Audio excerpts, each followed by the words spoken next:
Olá, a aula de hoje é sobre a identidade sanitária e ambiental do Brasil. O saneamento no Brasil, principais aspectos econômicos, sociais, políticos e culturais presentes na trajetória histórica do saneamento. Desde seu descobrimento em 1500, a identidade sanitária do Brasil colônia, nos séculos XVI, XVII e XVIII, foi caracterizada pela instabilidade, precariedade e provisoriedade do modo de vida da população.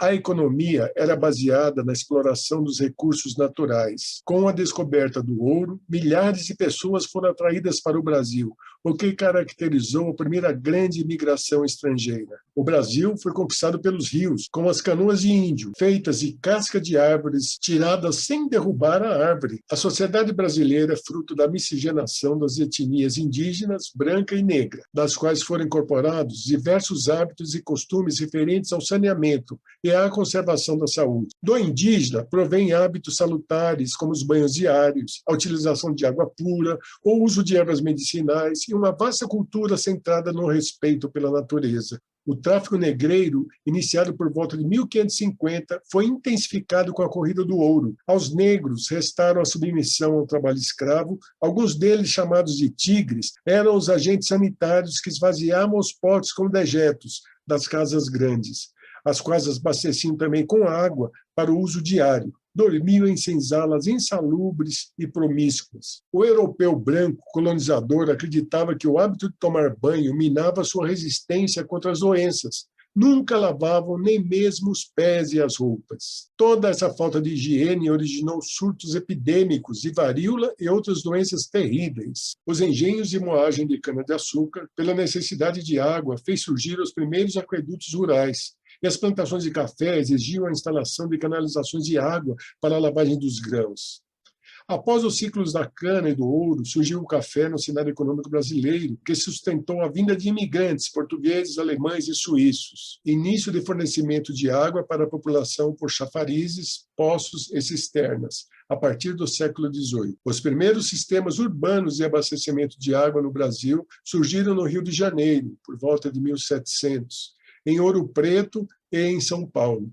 Sistemas de drenagem em aterro surgiram no Rio de Janeiro no final do século XVIII. O rio era tão insalubre que a elite no verão se mudava para a região serrana. Uma lei obrigava o uso da expressão água vai, antes do lançamento de dejetos pelas janelas, para avisar os transeuntes. Essa foi a primeira legislação brasileira sobre saneamento. A urbanização aumentou com a abolição da escravidão. Cerca de 100 mil escravos e epidemias de febre amarela, cólera, peste bubônica e varíola assolavam o Rio de Janeiro.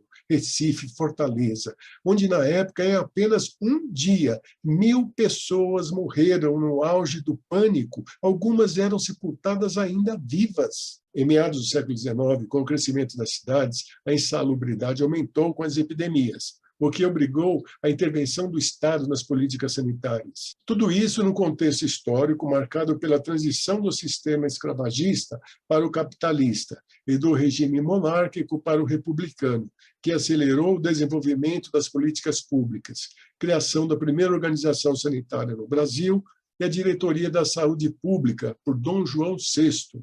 Os médicos da corte recomendavam tiros de canhão para movimentar o ar corrompido, mesmo com John Snow tendo comprovado a transmissão da cólera. Os estudiosos no Brasil ainda não aceitavam. O engenheiro Saturnino de Brito desenvolveu o tratamento físico-químico das águas e o sistema separador absoluto de esgotos em várias cidades do país, principalmente em Santos. E também criou o Código das Águas, considerado mundialmente um dos melhores tratados sobre a água. Com a aceitação da teoria microscópica, nomes como Emílio Ribas, Adolfo Lutz foram importantes na pesquisa e produção de soros e vacinas. Nessa época foram criados a Fundação Oswaldo Cruz, o Instituto Butantan e o Instituto Pasteur. Com isso, a esperança de vida média do brasileiro, que era de 27,3 anos em 1870, passou para 30,6 anos em 1910. O Serviço de Higiene Paulista foi pioneiro na realização de ações voltadas ao saneamento e à saúde. O desenvolvimento da saúde pública e do saneamento no estado de São Paulo, no final do século XIX, colocou as cidades paulistas no mesmo patamar de algumas cidades dos Estados Unidos. O médico Oswaldo Cruz, diretor da saúde pública, lança plano para conter a peste bubônica, a febre amarela e a varíola, em 1903. Ratos e mosquitos eram os alvos. A vacinação em massa e o controle de vetores, revolta da vacina, direitos individuais versus soluções coletivas. Epidemias rurais, ancilostomias, malária e a doença de Chagas. Origina a mobilização de médicos, engenheiros e políticos pelo saneamento rural, por volta do século XIX, começo do século XX. A ausência do poder público nas políticas sociais, cenário brasileiro era de doenças e miséria. 75% da população estava anêmica. O governo federal desenvolve a saúde pública e cria normas de higiene e educação sanitária. Criação do Departamento Nacional de Saúde Pública, que unificou as políticas públicas de saúde e o saneamento, com ações coletivas, profiláticas e de educação sanitária. A gripe espanhola atinge o Rio de Janeiro. O estado de São Paulo já possuía 25 cidades com redes de água. A partir da década de 1950, ampliou-se a dicotomia entre saúde e saneamento. Na década de 70, o governo federal reorganiza o setor de saneamento por meio da implementação do Plano Nacional de Saneamento, Planasa. O Planasa cria as companhias estaduais de saneamento básico, resultando as 26 companhias regionais, entre elas a Sabesp.